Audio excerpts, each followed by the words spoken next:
নমস্কার দর্শক বন্ধুরা, আজকে আমি আপনাদেরকে ড্রাগনের কিভাবে গ্রাফটিং করতে হয় সেই ভিডিওটি আপনাদেরকে দেখাবো। প্রথমেই এই যে চারাগুলি দেখতে পাচ্ছেন, এই চারাগুলি হচ্ছে রুট স্টক। এতে শিকড় আছে, এগুলি হচ্ছে মোরাক্কান রেড আছে, কিছু শ্যাম রেড আছে, এই ধরনের কিছু প্রজাতির চারা। এই চারাগুলির রুট স্টক আমি নেব যেখান থেকে শিকড় বের হয়েছে। দেখতেই পাচ্ছেন একটা আমি রুট স্টক নিয়ে নিয়েছি, খুব সুন্দর এখানে শিকড় বের হয়েছে।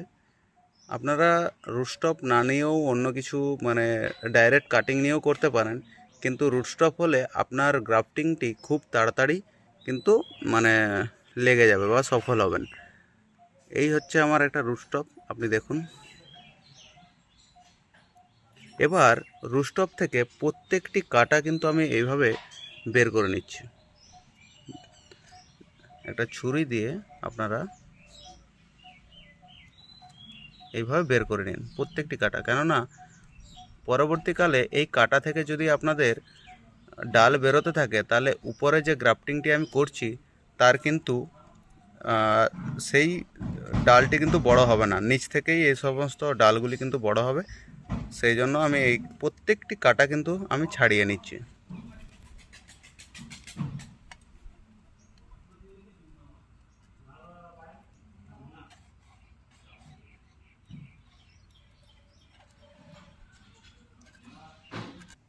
দেখতেই পাচ্ছেন এটা এক্স ড্রাগনের একটা কাটিং।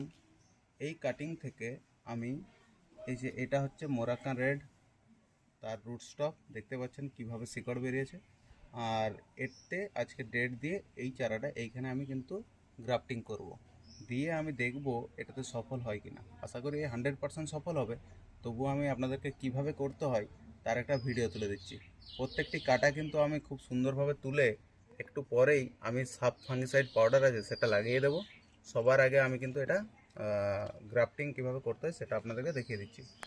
এর যেটা নিচের দিক যেটা শিকড়ের দিকে থাকে সেইটা এইভাবে আমি অ্যারো চিহ্ন দিয়ে দিয়েছি, এইটাই এই সাথে এইভাবে চিটে যাবে। দেখুন কিভাবে করা। এটা আপনারা এক চান্সে একটু ছুলে নেবেন।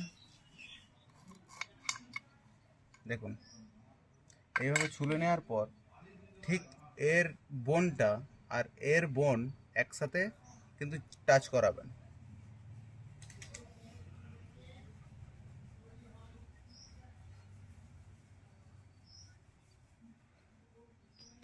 এইভাবে টাচ করিয়ে আপনারা স্টিকার দিয়ে চিটিয়ে দেবেন। ওই মাস্কিং টেপ আছে, দেখিয়ে দিচ্ছি আমি।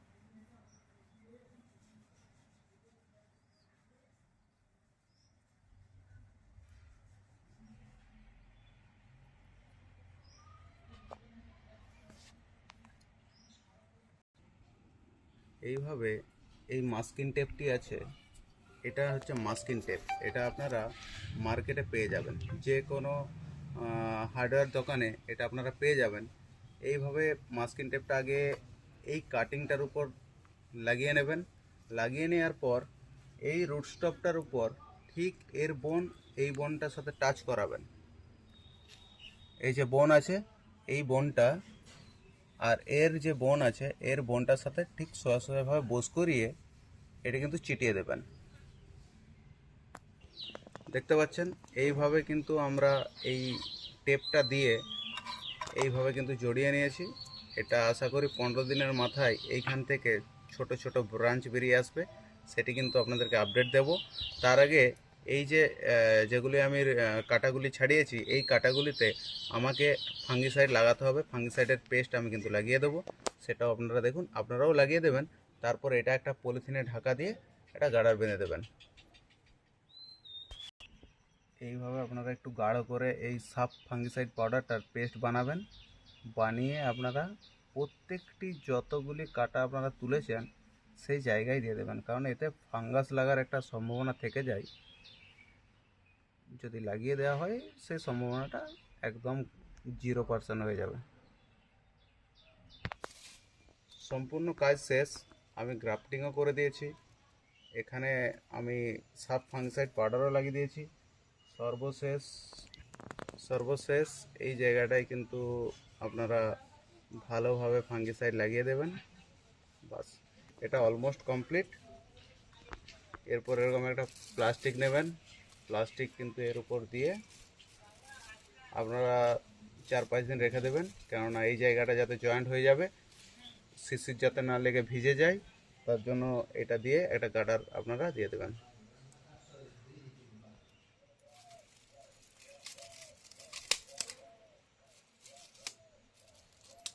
দেখুন, এই হচ্ছে আমার গ্রাফটিং চারা। এইভাবে কিন্তু আপনারা গ্রাফটিং করলে সম্পূর্ণভাবে সাকসেসফুল হবে আপনাদের। এটা 3-4 দিন পর এটা খুলে দেবেন, কেননা এই জায়গা কিন্তু ভিজে গেলে ফাঙ্গাস লেগে এটা পচে যাবে। সেই জন্য আমি কিন্তু ঢাকা দিয়েছি, শিশির বাইরে শিশির পড়ে ভিজে যাবে, সেই জন্য পলিথিন ঢাকা দেওয়া আছে।